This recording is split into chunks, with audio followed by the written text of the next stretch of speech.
I'll actually jump right to my introductions. So, my name's Kenneth Milner. I'm the Director of Policy and Government Relations at the Canadian Housing and Renewal Association. Uh, we work closely with the Canadian Network of Community Land Trusts and are very happy to have them as a partner and work with them. I'm going to do a little bit of a presentation today um, on advocacy and how that works. But I wanted to begin with the fact that acknowledging that I'm coming to you today from CHRA's national office, which is in Ottawa, which is the unceded territory of the Algonquin and Anishinaabe. It's a pleasure to meet those of you who I have not met before. I suspect there will be some friendly faces, and it's nice to see you again.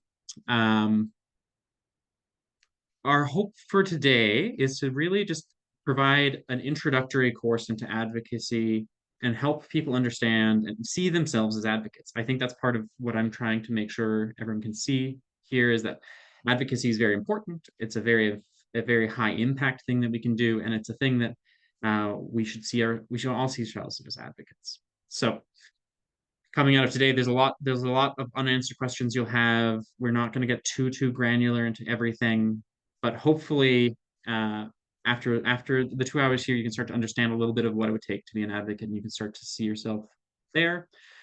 To get to that point, we're going to try and do two things first. First, we're going to try to understand who are policymakers and decision makers in our government, and how can we engage them effectively.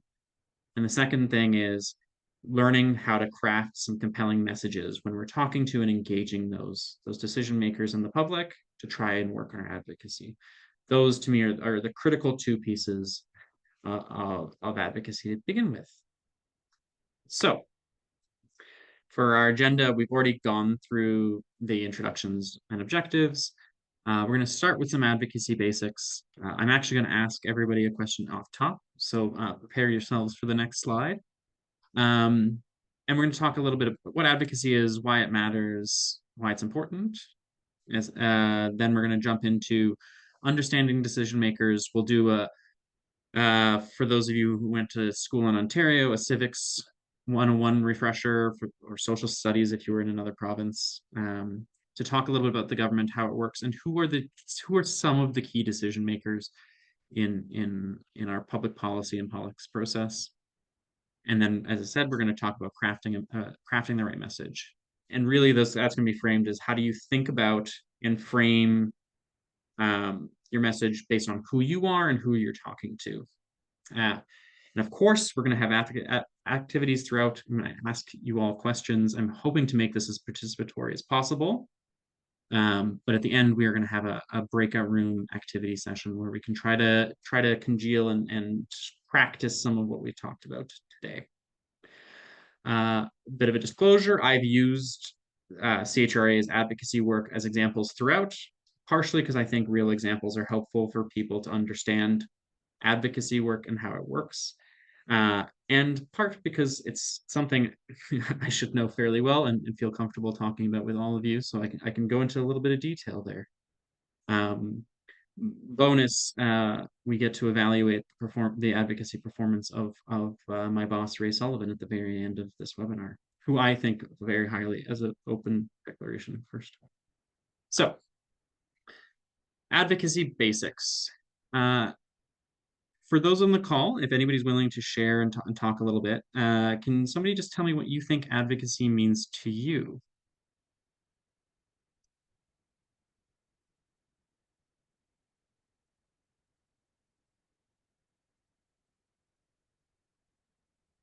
To the Bueller? Sorry, you asking in the chat or you want people to speak up? Either in chat or you can say something out loud. Oh, okay. Sorry. Well, I'll go. So I'm in the Hindenburg Community Association in Ottawa, and advocacy to me is when you have an issue, a very important issue to your, let's say, your residents, your community, whoever you work or represent, and you need some attention, you need some action, you need to convince you need to identify the right authorities, and you need to convince them that they need to, you're asking for support, or you're asking for, maybe it's investment, or some kind of assistance. So it's really about making your message clear to the right people to achieve the benefits, or to achieve the attention the support that you need for whoever you're representing. Fantastic. Thank you very much for that, Laura. I appreciate the piece of representing and speaking up on behalf of those you represent. I think that's an important piece of advocacy work. Uh, I also see here in the chat, Nona, sorry if I mispronounced that, says advocacy means showing up for others who have a higher and different needs than you, which I think I think speaks to that representation piece. And Maria has said advocacy is to represent and speak for somebody else, whether they can get some resources or change a policy. So I think it seems like that idea of advocacy in terms of representing and speaking on behalf of others is a consistent theme here. I think it's a very important part of advocacy. Um, and I think the other thing I would share is that sometimes we also have to make sure that we understand that as advocates, we are part of that collective. At CHRA, we try to think of our advocacy work very much, we're a members-based organization. We try to think of our advocacy work as representing our members. So there's definitely a representation component. And you got to make sure you're speaking a bit with that solidarity alongside that. Any other thoughts?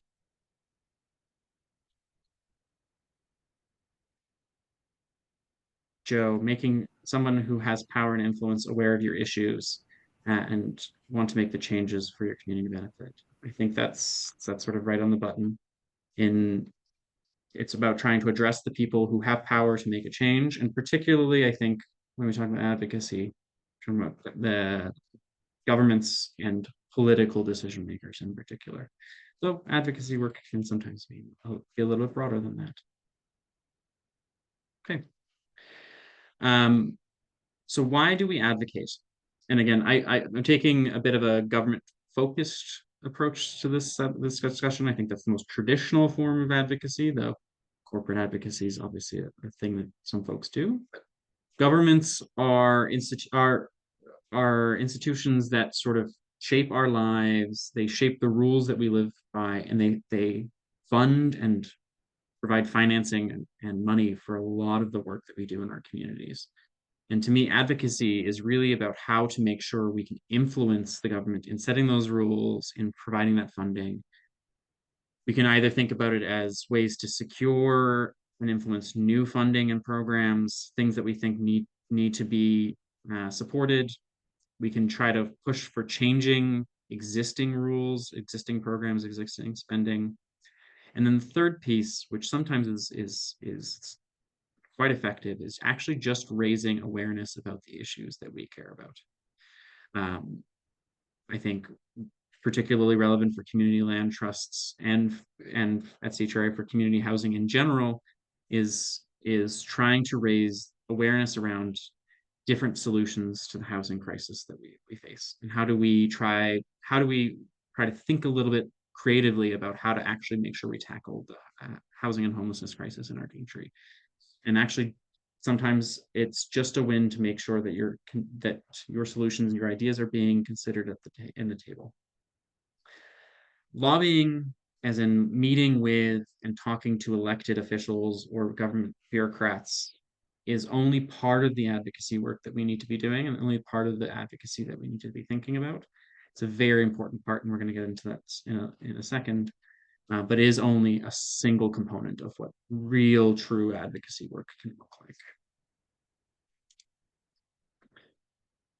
So, the types of advocacy that we're going to talk about today, I think, can be broken down into two different categories. The first is engaging directly with decision makers, so political or non-political government decision makers directly through meetings, direct lobbying, through government consultations, those sorts of things. But also equally important is engaging the public. And when you're engaging the public in your advocacy work, you're still trying to change the minds and influence decision makers, government decision makers. You're doing that through generating public interest, public influence. And you can do that by engaging in either traditional or social media. You can do that by public grassroots campaigning. You can do that by demonstrations and protests. Again, all of it is still aiming at changing a government policy, changing a government decision, trying to get some funding, and it's all still focused on those government decision makers, but the public can sometimes be the most effective driver of that change. But it depends on the issue and depends on what you're working with. So starting a little bit with lobbying, this is, I think, a type of advocacy work that people think about relatively regularly.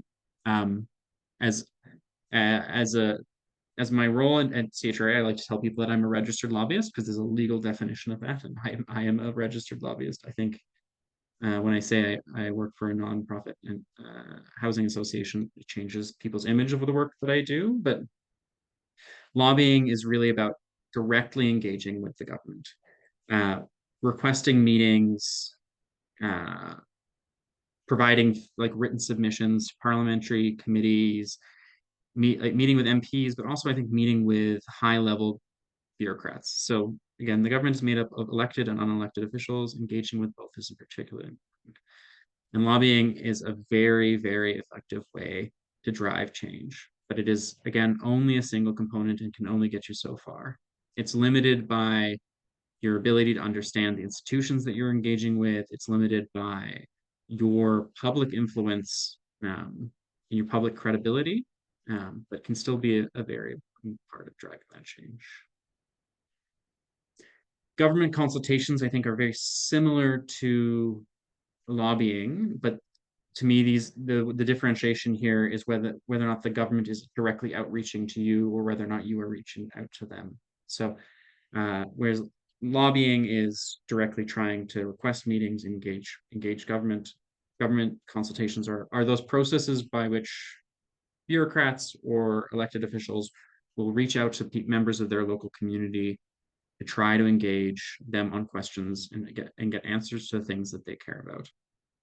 At CHRA, these are sometimes a little bit blurred because as a membership association, we will sometimes suggest to the government that they hold a consultation because we know that there are issues our members care about that the government is not yet addressing, and then we'll help facilitate a consultation that's an open discussion. Um, Consultations are a great way to engage people who are unlike myself, thinking about government all the time, and who instead are focused on particular issues. They're, they, however, can sometimes be, if anybody has participated in a government consultation, can still feel very limited because the places that these consultations happen and the access that people have to these consultations are not always necessarily so clear and transparent. When we moving to some of the public engagement sides of advocacy work, there's obviously traditional media engagement. So hosting press conferences, doing direct outreach to reporters and traditional media, and trying to do what's called earned media. So doing something, writing something, saying something that can get you published by a traditional media source. There's of course, but on the other flip side of this, there's a paid media component in which you can provide ads to newspapers and uh, ads to news sites, pay for sponsorship in podcasts. Traditional media is particularly is effective at sometimes reaching broader swathes of the public audience compared to social media. Social media, this is a slightly outdated photo. If any of you are able to quickly pick up on that, obviously we no longer have an X, and as we no longer have Twitter, we have X, and Google Plus has been eliminated for a number of years. But social media is a really effective way to also engage the public. It's similar to traditional media. You can either do it through organic, earned media, try to do social media posting and engagement, but increasingly so, it's becoming quite difficult to actually do that. We no longer necessarily live in the age of the ice bucket challenge, and social media companies are now very much driven by sponsorship and paid advertising. But they can sometimes be effective at reaching out to your communities and reaching out to and connecting with folks in other ways.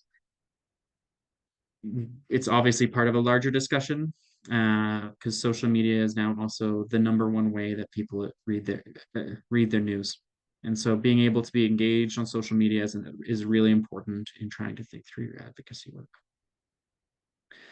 And then finally, in engaging the public, there's grassroots campaigning and demonstrations. This is a type of advocacy work that can be very, very effective if you have an organization that's well positioned to do that, or if you are particularly good at it.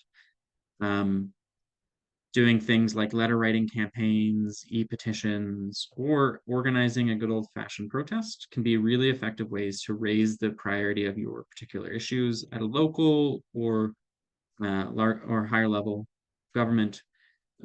They tend to be less specific and targeted in terms of like getting really nitty gritty into a nuanced policy idea, but can really be an effective way to drive public sentiment and try to create that pressure and create that change that you're looking to achieve as an advocate. Does anybody have any questions about those different types of advocacy or how they're framed?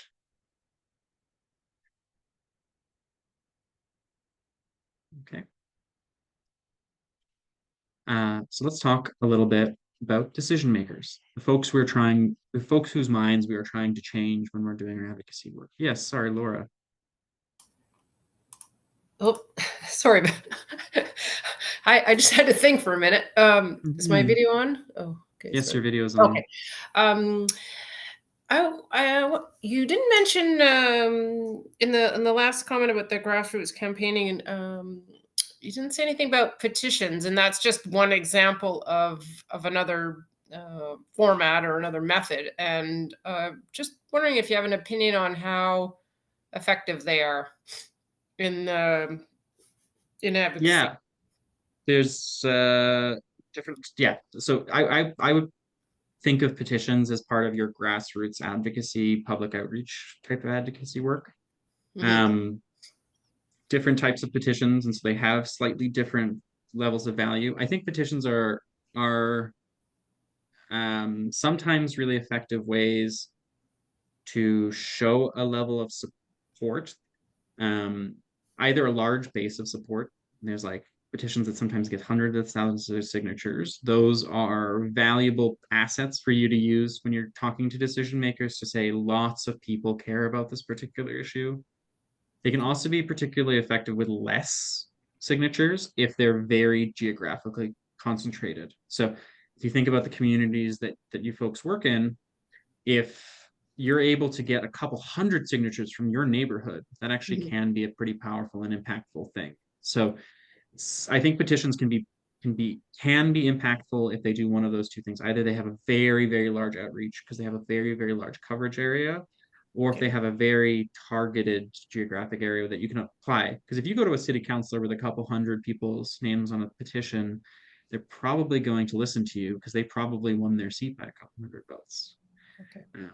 But if you go Okay. to a federal member of parliament with a couple hundred signatures, it's maybe not going to get you as Hmm. far. Okay. Okay.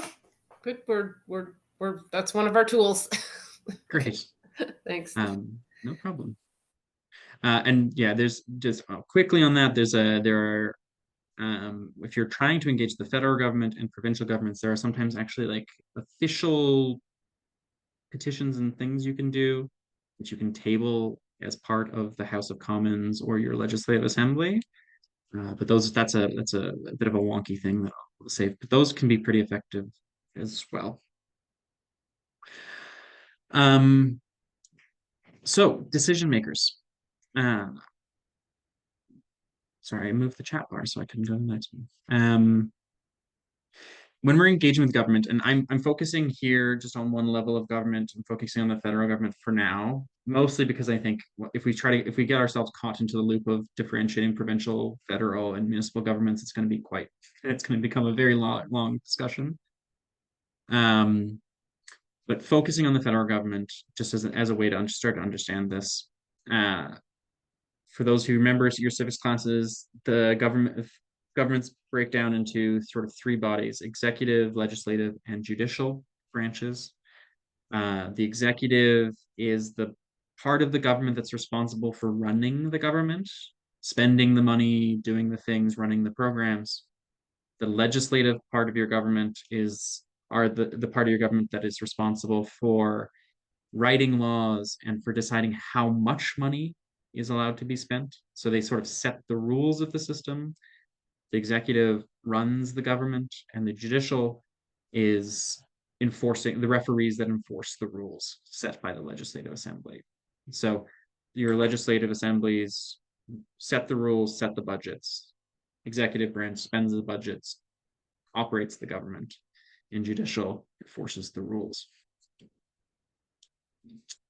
I don't just go too much into each of these specific things, but if we think about an important thing to understand about the way the Canadian governments work is there are a number of people, individuals that actually sit in both the executive and legislative parts of government.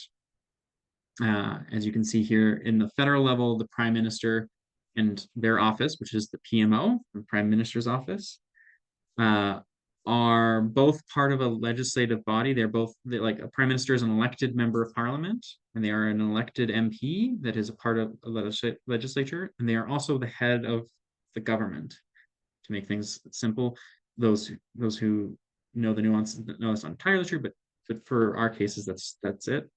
Similarly, same thing with cabinet. So ministers are both part of the executive branch of government and also elected members of parliament.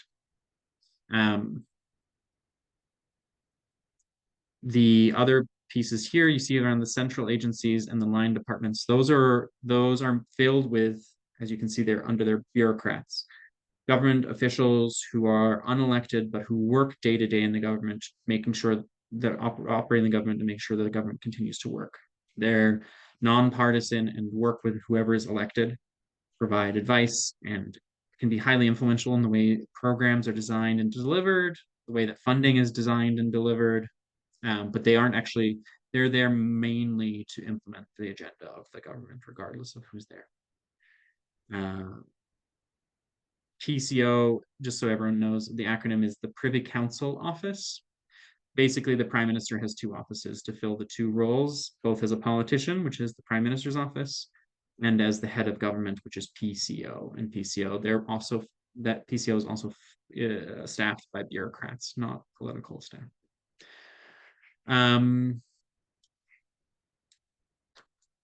I'll pause there for a second. I think the rest, we'll get into the specifics of some of these that when they're relevant. But just to drive home the point, inside the red box you see here, that's what people in Canada talk about as the government. So members of parliament, unless they are cabinet ministers of the prime minister, are not actually technically part of the government. I'm using air quotes here because that's important, but the government is the one that sets the agenda and tries to set priorities and spending, and then everyone else is voting on whether or not they agree with those priorities and those spending. So it's an important thing to think about when you're dealing with, and this is true on the provincial level as well, when you're dealing with members of your provincial legislatures, so either MLAs in some provinces or MPPs in Ontario, MNAs, and all those provincially elected folks, if they're not in cabinet, they are not part of the government. And so, for example, the federal government is currently a Liberal government, but if you have a Liberal MP who is not a cabinet minister, they are not part of the government, technically. Let's talk a little bit about, I'm going to break down some of these important actors and who we're talking and how to influence them by talking about their motivations and the roles and influence that they have specifically. So, members of parliament or your local MPs are elected individuals, so they're highly responsive to the politics of the day and the ability for them to win their seat.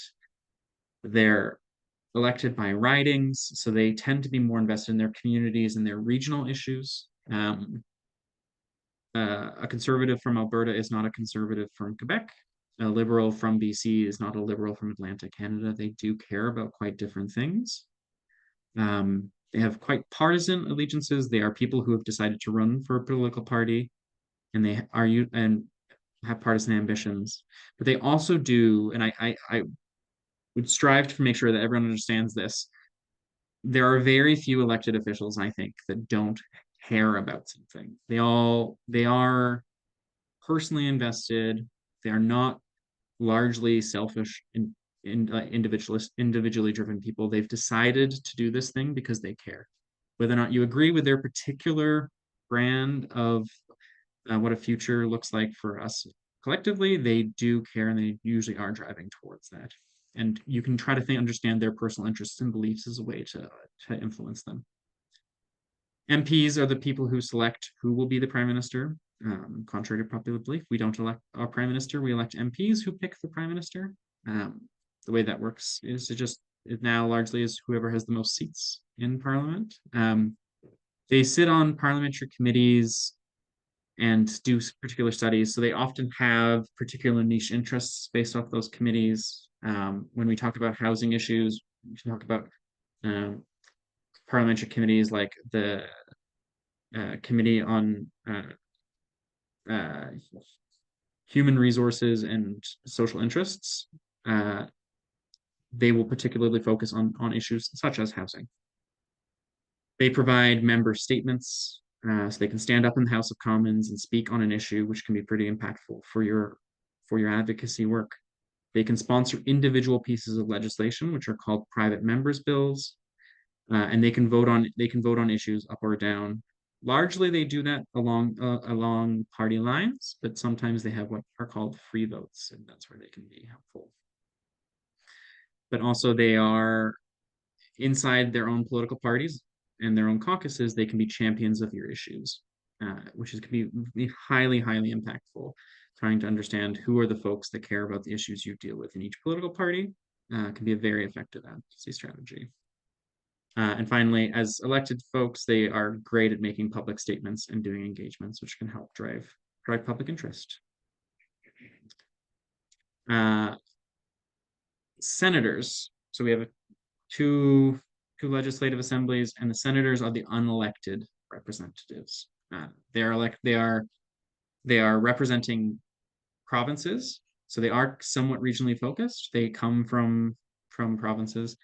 They are, I would say, much more driven by their personal interests and beliefs. These are folks that are usually quite accomplished, who have been appointed because of some personal success, but they care deeply about particular things. We have senators who are mental health professionals. We have senators who are doctors. We have senators um, who are lawyers and indigenous rights advocates. So they tend to follow those personal interests and agendas much more closely than members of parliament. There's only one there's only one group of senators that are tied politically to a political party, and that's the conservatives. The liberals, in order they're only previously were only liberal and conservative senators because they were either appointed by a liberal or conservative government. Um, but the liberals have all been booted from caucus and no longer are part of the Liberal Party, but the conservatives are, and so there's some political allegiances there.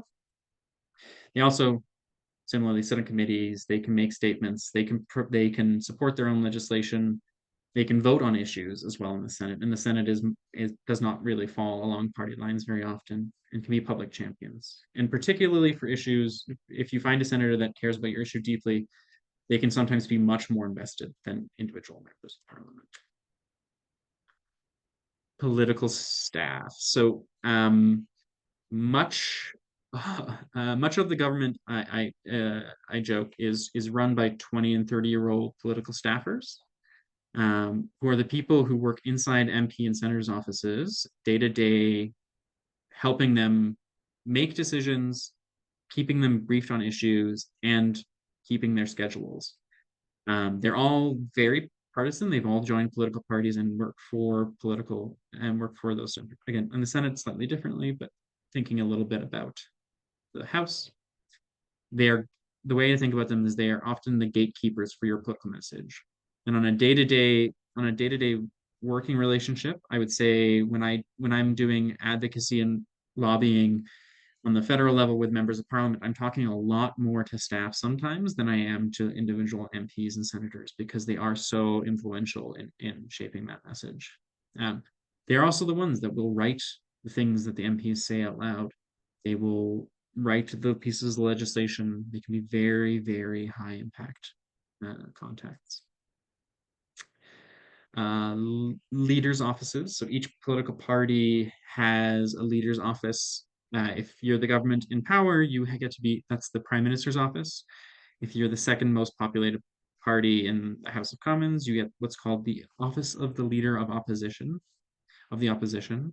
Both have more resources than the other political parties' offices, uh, but they all function in a similar way. They're full of those political partisan staffers who are very focused on electability, but they, unlike the individual MPs or their staff, are focused on balancing priorities because they're trying to keep either the government in power or they're trying to find a way to increase their chances of electability. They're often managing risks and are often quite partisan. Um, Increasingly so in the Canadian system, these leaders' offices are the ones setting agendas.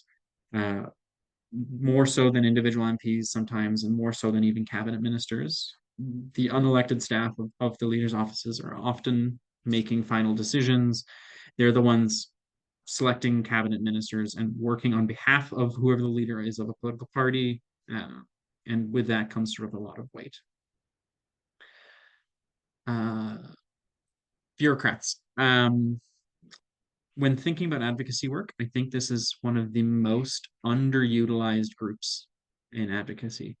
Bureaucrats, people who work sometimes decades on particular files, are sometimes are the closest you'll get to a subject matter expert inside government. And some of them are genuine subject matter experts. They understand the issues you're talking about in a much deeper level and can dive a little bit deeper. They act very apolitically. They are obviously always trying to implement the agenda of the government, but they do take their nonpartisanship very seriously. And they operate on this principle. If any of you know any bureaucrats, this is a term that gets thrown around a lot, is that they advise fiercely and implement loyally. So they see their role as advising the government on correct courses of action, but no matter what, when the political level has made a decision, they will implement that decision as loyally as they can. These folks are very important when you're talking about program delivery and design, when you're getting into the nitty-gritty and the details. They often are the ones drafting legislation. They're often the ones making, like, the federal budget, which is a couple hundred pages long, is drafted by bureaucrats, not the political level, under the direction of the political level, but they're the ones doing that drafting. And if you're an organization looking for funding from the government, these are the folks that are often making the recommendations on who's going to get money and who is not. The political level largely follows. So I'm just reading the chat here quickly to address Brock is right. The Prime Minister does not have to have a seat in Parliament, as we will find out on Friday when our new Prime Minister will not have a seat in Parliament. And there's asterisks around that, but yeah, it's technically true. The Yeah, so a little bit of what I want to do here is do a little bit of quiz for the folks of you in the room to try to think about, if you're doing advocacy work, who are the right people to reach out to, and try to start to piece that together for everybody. I'm going to use some examples from CHRA's advocacy work. So I have the answers of how I've prioritized these targets, or how we've prioritized these targets. But I think there are many, many, many versions of the right answer here. So one of the things we've been working on with the federal government at the moment is the federal lands for homes plan. So this is, the federal government is currently, so in budget 2024, they announced they're going to be making land available to build housing. And for us, that means that's great. We need more assets to build housing, that's great. But if that's going to happen, if the federal government is going to make public land available, they should be trying to make sure that that's targeting as much affordability as possible, and therefore nonprofit housing options should be prioritized in those lands. So the case we're trying to make is around when that program is being designed and implemented, it needs to prioritize nonprofit and community housing providers. So do folks, you can say this either in chat or you can unmute yourself and say them out loud.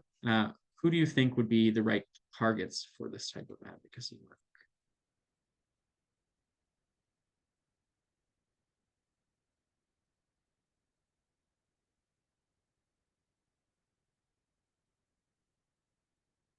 So Nat said legislative. I see Laura and Nat saying MPs there. It's a very interesting idea. This is where we're targeting our advocacy work, is actually on cabinet, on the bureaucracy and the agencies. I'll tell you a little bit why. I think MPs are a decent answer. I'll get into that in a second. But we're talking about a program that has been announced, that is being designed and implemented. And so that sits in terms of like rolling out a program and idea, that sits kind of within the bureaucratic level of government. And so within inside the executive branch. Cabinet being, again, that part of government that straddles both. But we're working a lot with the folks at Housing Infrastructure Communities Canada to try to push that agenda priority. I think when you think about something like individual MPs, that can be helpful if you think about your individual members of parliament as advocates. So the federal government has announced what land they're going to be developing as part of this plan. So you can go and you can look and say, these lands are in these federal ridings, and you can go meet with those MPs of those ridings and say, hey, the federal government is trying to implement some housing in this riding. They're designing a program that's going to make this housing available. And as an individual MP that represents this area, you should be pushing cabinet and the government to make sure that that housing is affordable, that you're not just building large luxury private market rentals or private market homeownership. It can be part of what's being developed on that land, but that there absolutely needs to be a priority placed on affordability. So that's the way we've approached that particular problem. A second one is the Affordable Housing Fund, which is a government fund that has been used to fund the development of a lot of nonprofit community housing in Canada. So it targets explicitly that nonprofit community housing, and the funding for the program is set to end in 2028, which is 3 years away. But as far as government programs come, it's kind of coming to an end. And one of the things we're thinking about at CHRA is how do we make sure that that funding continues? Because it's been effective so far, and if we're going to continue to drive for more affordable housing, we need either that fund or something that does the same thing as that fund to continue. So do folks have ideas on who you would target with that message?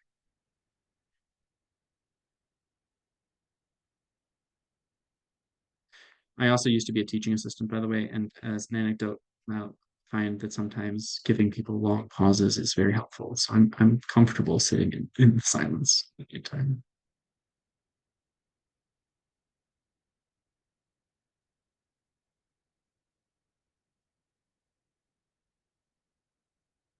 So Laura and Chad have come in with MPs and staffers. And I think that that's quite spot on here. When we think about this work, this to me sits quite clearly in the legislative branch of government, and trying to work on those different pieces there. So members of parliament, senators who will also be responsible for voting in something that would do this, but they're a bit secondary. But MPs are the ones that are going to be setting the budget and priorities. Um, and actually, when we think about the prime minister and cabinet, those are because they're going to be setting agendas, legislative agendas as well, trying to push them on that particular piece. The last thing I highlighted here with central agencies, so without going too much into it, some government departments they call line departments. They do one thing. Fisheries and oceans they do fisheries and oceans. Housing, infrastructure, and communities deals with infrastructure projects, with housing projects, that sort of thing. You have what are called central agencies that do things across the government. There are very few of them. But the one that I highlighted here particularly is finance, because finance decides who gets money. And they do that again with the direction of MPs and with the direction of Parliament, but making sure that they're on side is important. So that's why they're highlighted there. So the third idea here is urban, rural, and northern indigenous housing. There should be a housing at the end there, but I forgot to put that in. So this is funding that CHRA has been pushing for a number of years to fund housing for Indigenous people who live away from Indigenously governed territories. Uh, so Indigenous people that are living off reserve, uh, or away from their home communities, who need affordable housing.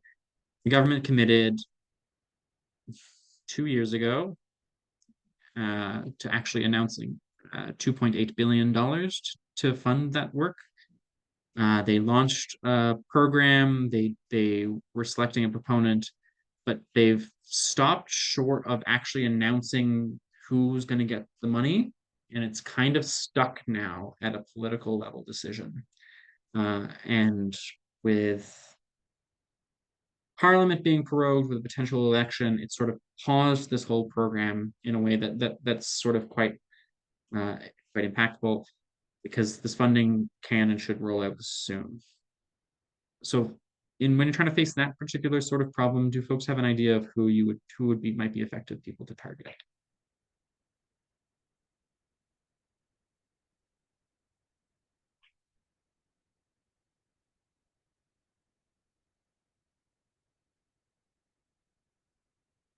So Celia said cabinet.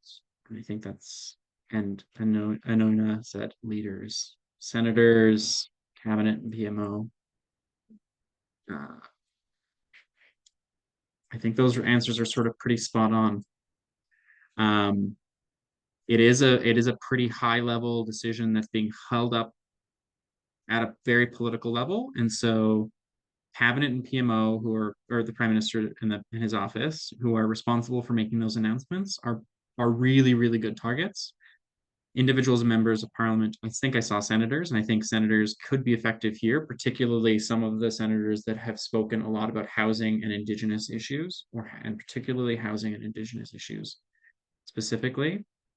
Um, as well as, and I think in a situation like this where you're facing a political decision that's not necessarily moving, those leaders' offices to try to build support across party lines with different political parties to try to get this done. It's been a long. When I said 2 years, it's actually sort of the whole process has been about an 8-year process. So it's been a long and engaged process, and will continue to probably be in the future. But that's the sort of thing where you need to be thinking about this is a political high level political decision, and how do we make sure we can leverage and use that influence and force? Do folks have questions on any of that stuff? Maybe just it's Nat here. Maybe just after what Anona says in the chat here, they said that I've never gotten a response from the high level. Any tips on getting those folks to actually respond? Is it a critical mass? Should you find the most influential person you know to go knock on their door? Interesting question. Yeah, and and with the earn piece specifically, there's a lot of pressure being applied, I think, and I think that's in general, when you're finding a blockage like this and you're messaging folks at the high level and you're finding that those barriers, try to think of who are the people that can try to change their minds. So yes, if you do know really influential people, people who have personal connections to the high level, that can be quite valuable. But I think this is the point. This speaks to the value of individual members of parliament and senators, people who are willing inside the system, who are willing to be internal advocates for you, um, can sometimes be helpful in trying to get questions addressed. And uh, you can try to think about um, ways that they might be able to provide that influence, and try to come at them from all sides, because you need to build that pressure. But this, I think, also speaks to some of the public advocacy work that you can also do. So on this issue, because this has been a consistent ongoing issue, um, and something that CHRA has been pushing for a long time, we did a press conference last week, because realizing we're still waiting on these political level decisions, and we really can't and shouldn't be waiting much longer. Um, our board president and the chair of our Indigenous caucus did a press conference last week to try to drum up some media pressure, try to drive some public pressure. Obviously, it's a very complicated and busy news environment, but we did manage to get some pickup with some local media, and hopefully we can use that to continue to build that pressure. And that's particularly on the political side, when things really start to get gummed up. Public pressure can really be advantageous. Um, I see here Laura's asking most effective way by email, letters, phone calls. I think emails are a great place to start, but are often the thing that will get scanned out the most, particularly when you're talking about high level political people. Um, the Prime Minister's office has a whole, what they call it a correspondence team, who are people who basically spend all day responding to emails and letters that they get. So if you can get on the phone and talk to somebody, that can be pretty effective. Again, it's more difficult if you're trying to engage the Prime Minister's office or a cabinet minister's office, but phone calls can be pretty high impact. In-person meetings, attending events that they're going to and asking them questions can be really impactful. But it does, and I think Anona, you said here, you've sent faxes, emails, postcards, you participate in campaigns, and I can totally appreciate that sometimes it feels like you're hitting a wall. And it's not anywhere else in the presentation, so I think this is a worthwhile piece to say, is that um, advocacy can sometimes be a very long and hard process. We as advocates need to make sure that we keep up the motivation and pressure as long as we can, and that, I think, relies on us working with each other, working alongside each other, and trying to support each other in doing that. And something that I think can finding ways to keep that motivation is really, really important. Because advocacy, in particular for particular issues, sometimes can take years, and that can be very difficult. And we need to make sure that we take care of ourselves and take care of and work with others that can help keep our motivations up. Yeah. So uh, on this particular file, I understand this one's a good example of where you start to feel like you're hitting a wall, but we need to keep that consistent pressure there. Yeah, Robin. Hi, I'll turn my camera on.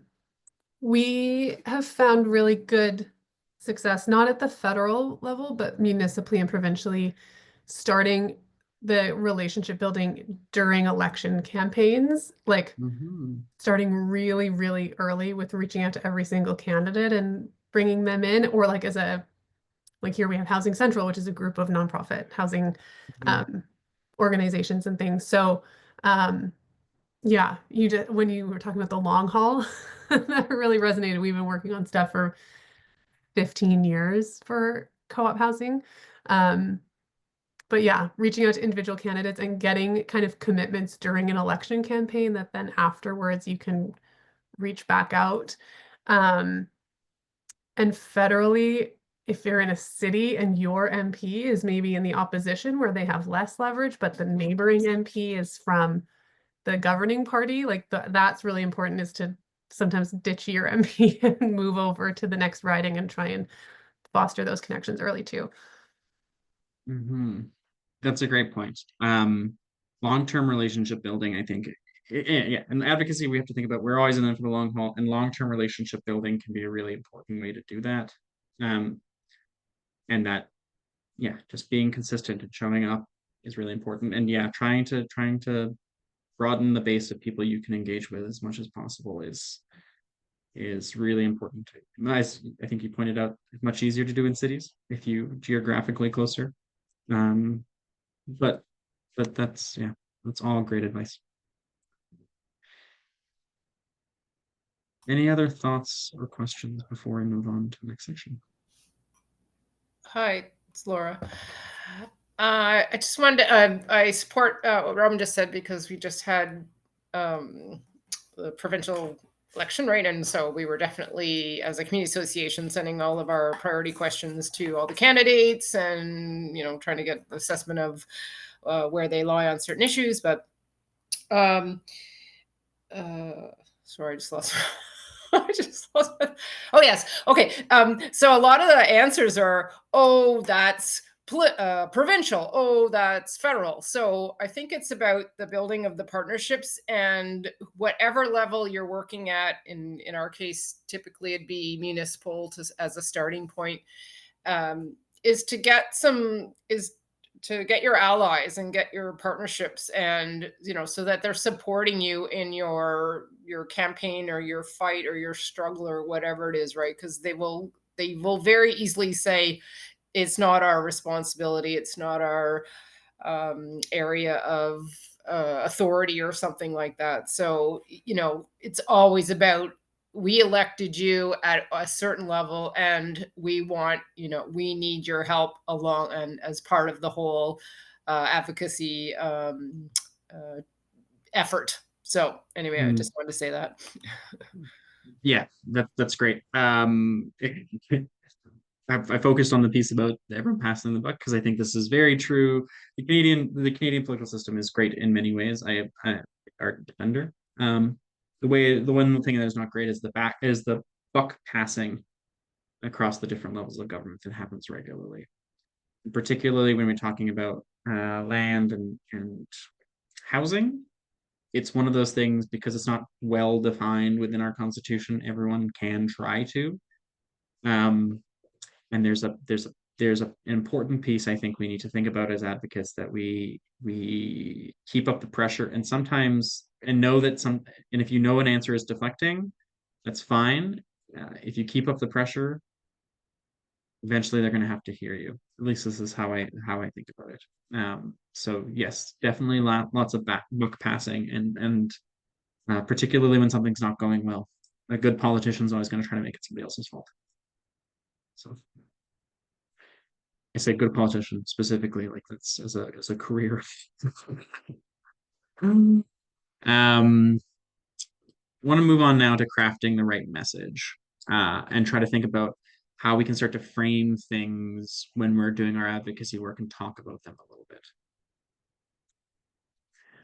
For this, I'm actually gonna frame them quite a lot about in terms of questions, and I think but they all sort of boil down to these three main points. When you're trying to think about your message, you have to think about, what do you want to say? Be as specific and as clear about the thing that you want to say, the policy you want changed, the thing you want funded, the issue you want raised. Try to think through in as much detail and as much clarity about the thing that you're going to say. You have to know your audience, and you have to understand who you are. I was jumping the gun a little bit. I'll get to each of these specifically. So what do you want to say? What is your objective?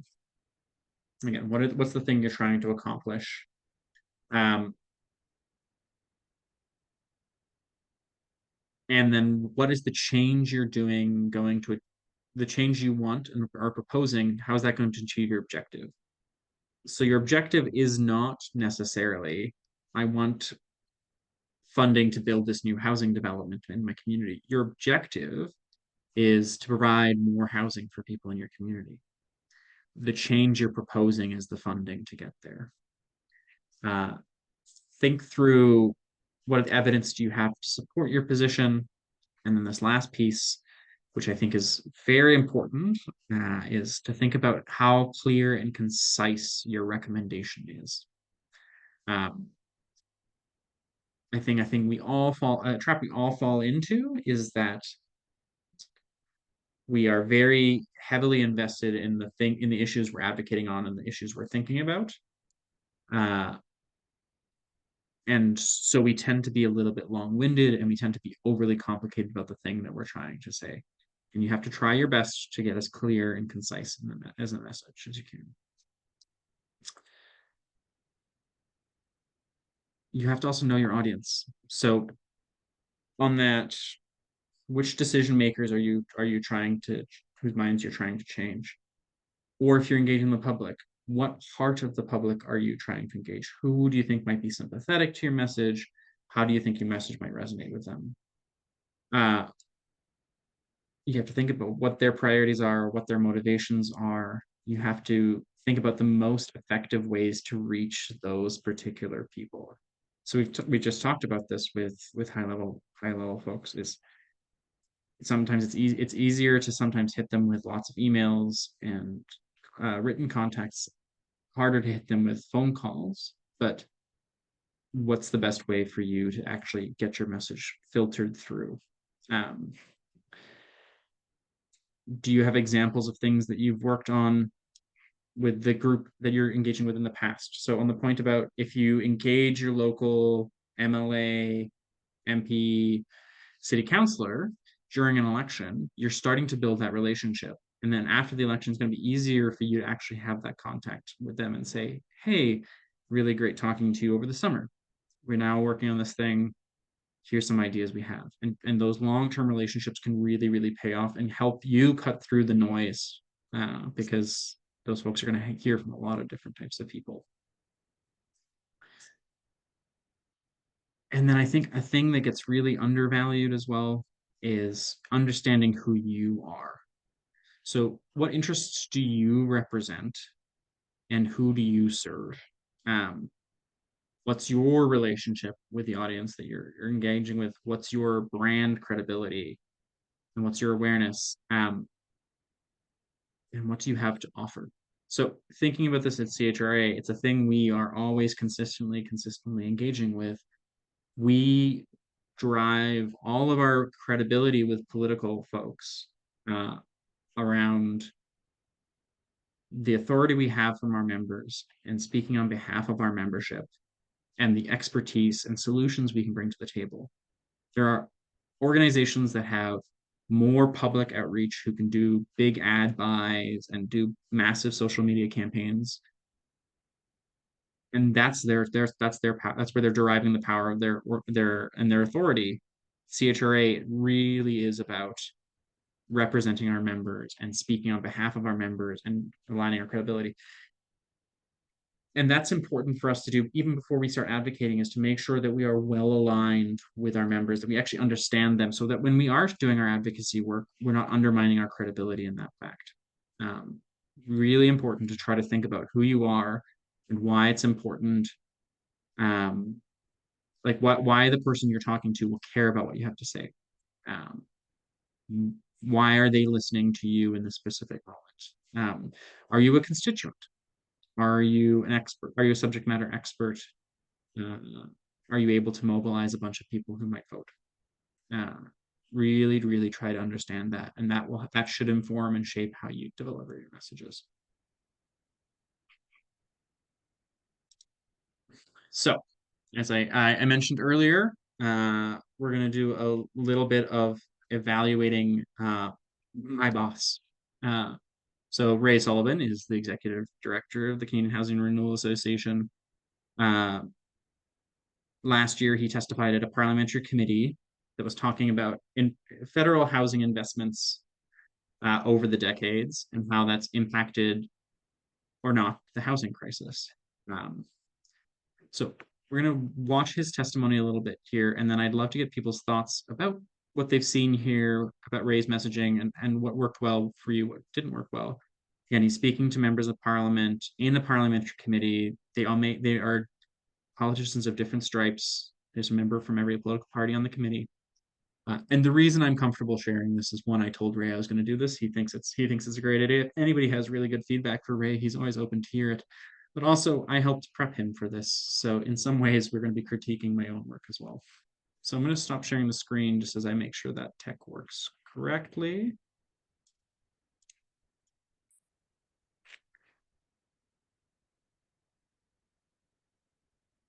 Because I've pulled it directly from the Parliament website, we are not actually, couldn't embed it in the PowerPoint itself.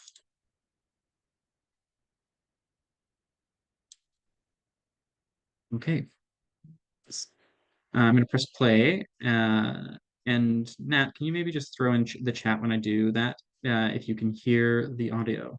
Yeah, sure. Is it coming in? No. Okay.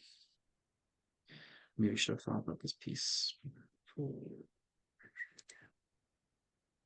me see. Sometimes when you share your screen in Zoom, you have to like click share sound as well. Let me try that again then. Yeah, so take it off, and then when you share again, it'll show you the thing comes up with all your tabs and stuff, and then Yes. you see share sound. Oh yeah, and then share sound. Thank you for that. Good afternoon, bon après-midi. Yep, we hear it. Perfect. Okay, so let's do a little bit of watching of Ray, and we can do an evaluation. I'm Ray Sullivan. I'm representing CHRA, the Canadian Housing and Renewal Association. CHRA is the national voice for community housing. We're a membership-based association that represents nonprofit, co-op, public, community housing, as well as service agencies, advocacy organizations, municipal and provincial governments. And we believe that we need to more than double the relative share of non-market community housing. We're not alone. Scotiabank has also called for doubling the supply of social housing, and more recently, RBC has called for quadrupling the rate at which we're building nonprofit community housing. So why does it feel like we're playing catch-up? So to understand the current housing crisis, we have to go back earlier than 2006, and we have to understand some key economic principles. One, there is one single housing market. From someone living in a multi-million-dollar mansion to someone sleeping on a park bench and all of us in between, the forces that impact one part of that market also impact all of the other parts. And two, housing is directly linked to economic productivity. Specifically, there's evidence that increasing the supply of non-market community housing leads to gains in per capita GDP. And it's not a coincidence that our productivity is dropping as our housing crisis is increasing, and not a coincidence that productivity is declining as the share of non-market community housing is also dropping. So for context, let's go back before 2006. From the mid-1960s to 1993, the federal government directly supported and financed the development of co-op and nonprofit housing. We reached points where 7 to 8% of housing supply was permanently affordable outside of the speculative market. We reached points where 15 to 20% of housing starts were non-market community housing. And then we stopped. Starting in 1993, the federal government downloaded housing to provinces and territories. And because they don't have the same fiscal capacity as the federal government, provinces and territories couldn't or chose not to support that continued investment.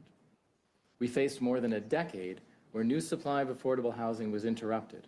And to make things worse, with the creation of strata condo title and changes in tax and investment policy, the private market stopped building much rental housing at all. So for a whole generation, we virtually stopped building new affordable rental housing. And current generations are paying the price. By the early 2000s, the federal government started its slow return. By 2005, they dipped their toes back into the water with a cost-shared federal-provincial program called Affordable Housing Initiative, or later renamed Investing in Affordable Housing. These federal programs, as well as others addressing homelessness, were sustained from 2006 to 2014. In the first decade of the new millennium, investment was modest, and AHI created about 50,000 new homes. But then it picked up in the next decade. And from 2011 to 2019, IH created 420,000 new affordable homes. In my former roles managing and developing nonprofit housing, I was involved in creating a few hundred of those, including the Beaver Barracks project that Dr. Weitzman mentioned. Now, those programs had some strengths. For example, they allowed for acquisition and rehabilitation of existing rental housing, but they also had weaknesses, such as overlooking the important role of the federal superpower of direct below-market lending. They, in fact, forced most nonprofit developers to go to private banks at market rents. In 2017, with the National Housing Strategy, the federal government did more than just dip its toes in the water. It jumped back in with both feet. Significantly, it brought back direct below-market federal financing for affordable rental housing. And timing was good because the private sector was also returning back to purpose-built rental housing. Now, in 2017, none of us would have predicted the pandemic and the resulting economic shift. And making things a little bit worse, the National Housing Strategy programs didn't respond quickly enough to that economic shift. So we're playing a bit of catch-up now in the last 6 months. But more importantly, and this is what I want to emphasize, we're actually paying catch-up from 1993, from neglecting affordable rental housing, especially co-op and nonprofit housing, for a generation. In the early 1970s, Canadian housing policy was described as programs in search of a policy. 50 years later, this is still the case. We have not adequately connected housing policy to broader economic and social policy. We haven't adequately connected social and community housing policy to objectives in the broader housing market. The rental market and ownership market are fundamentally connected. And we can't have a functioning and fair housing market until everyone has access to a decent, affordable home. This requires a commitment to more than double the share of non-market community housing. This was true from 2006 to 2015, and it is true today. Je vous remercie pour votre temps et votre attention. I look forward to your questions. So it was a slightly long video, but I want to make sure everyone got the full thing there. And before I go back to sharing the PowerPoint, I'd love to hear if folks have thoughts about what did you hear things that Ray did particularly well. You can also say there are things you thought Ray could have done better. But I would love to hear your thoughts, given how we talked about that. Yeah, Nat. Yeah, I can get us started off the bat here. So what I thought was he brought it up right away, which is the goal to double the share of nonprofit housing federally. Like it's a bold, clear, obvious goal and target, and he brings it up right away, and then he ties it back like a sandwich. He brings it up as his last sentence once again. So you're immediately confronted with that and then left with it again. And then of course he brings the evidence-based up. He has a lot of evidence. I also felt he kept it non-partisan when he was describing the stuff that happened in the past with policy change. He didn't say, and then the liberals did this, and then the conservatives did this, which I don't think would be helpful for him right then in that moment. And also the way he tells it, he leans on storytelling. He tells it as a story rather than, you could take it a lot of ways. You could, zoom right into the issue as it is currently, but I liked how he was telling it as a story. It's more engaging. And I don't know, I feel like I haven't seen enough expert witnesses to tell you what he did, if he did anything that could have been improved. But yeah, curious to hear others' thoughts as well.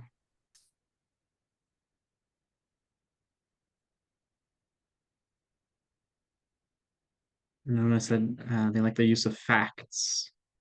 And speaking a little bit about the nonpartisan piece, that was actually particularly something that Ray particularly chose, because the committee, this is background, I think helpful when we think about our advocacy work. The committee had actually said that they wanted to start, the conservatives had said we should start studying whether or not the federal investments in housing have had any impact. And they said, this is a thing we should study. And the liberals in that committee said, that's a great idea. We should study the impacts of federal investments in housing from 2006 to 2015, which means that then it includes only the conservative government. So the members of that committee were trying to play partisan political games, and Ray had very much deliberately decided to not fall into that trap. And so with that context, if you listen to it again, if you really are interested, You hear him say, we shouldn't go back to 2006, we should go back to 1993. It's a different time, and it also takes away that partisan bias. See in the chat here the use of facts, but connecting it to productivity. I think that's a great point, and connecting, using the facts just to say what the impact is. And this is why I talked in the slides a little bit about differentiating what your objective is from what the recommendation is. I think this is true of facts. Always make sure you're trying to ground your message in the thing you're trying to accomplish or what the impact will be, because that's going to help people resonate. If we're talking about housing, providing affordable housing for people, that's the thing you're trying to achieve. The ways you do that are important, and you should talk about those and be clear about those. But if you connect it to the real impacts, that's good. Yeah, and Laura, I think, says that there, and it's important that the impacts of the decisions were highlighted. Do folks have any other thoughts?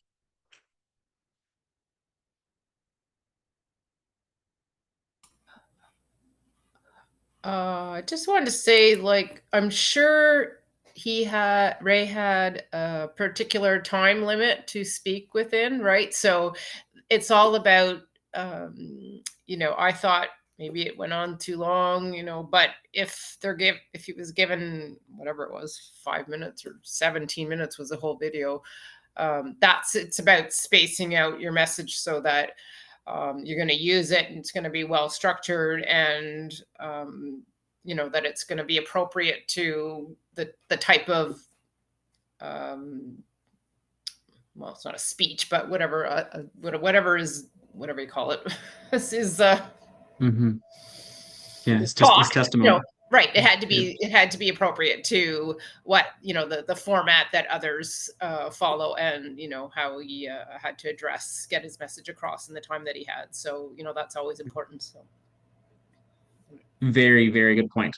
It is a very long public address if it's like a media thing, if you're trying to get clipped.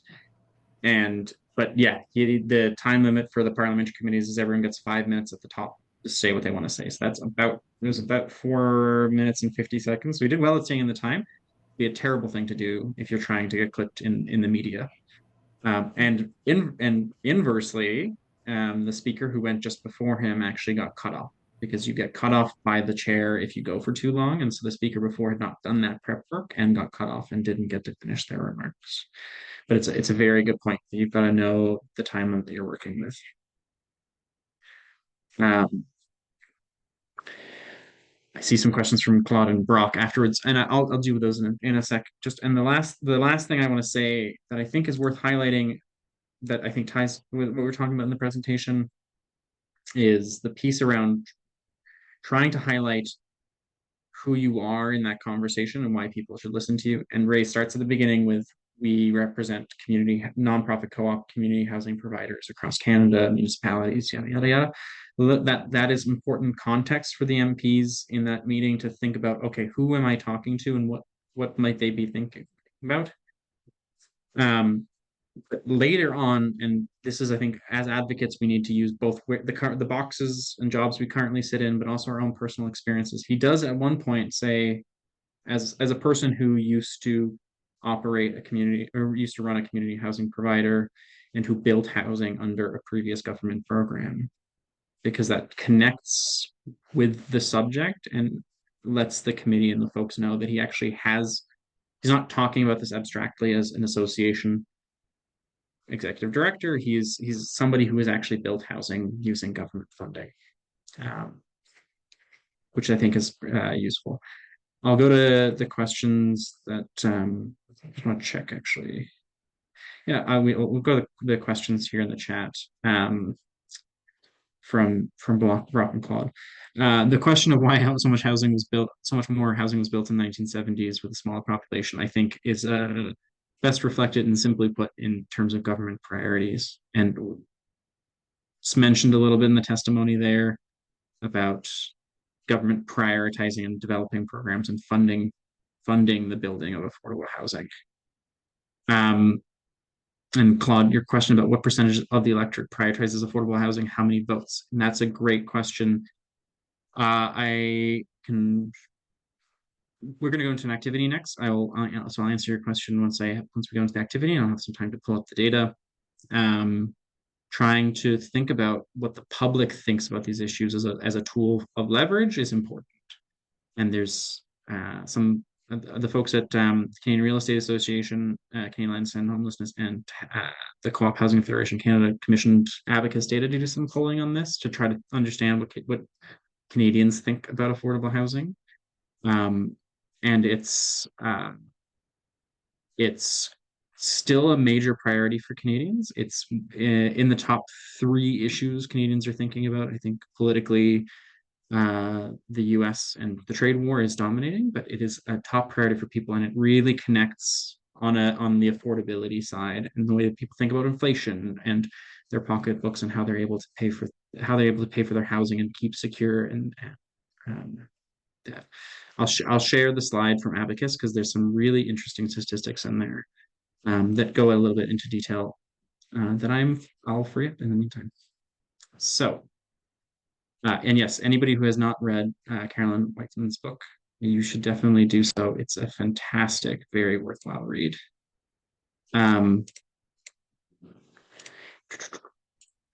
So now that we've evaluated Ray, actually, I maybe didn't need to go into this. We're gonna go into breakout groups, and we're gonna do a bit of an activity. The activity we're gonna do is I'm gonna send in scenarios to each group for you to think about as advocates. If given the scenario that the thing you're trying to achieve outlined in the scenario, who are the main targets for your advocacy work? Try to think through what your main messages would be, and what are the tactics you can use to do that, to achieve the goals that you're trying to achieve.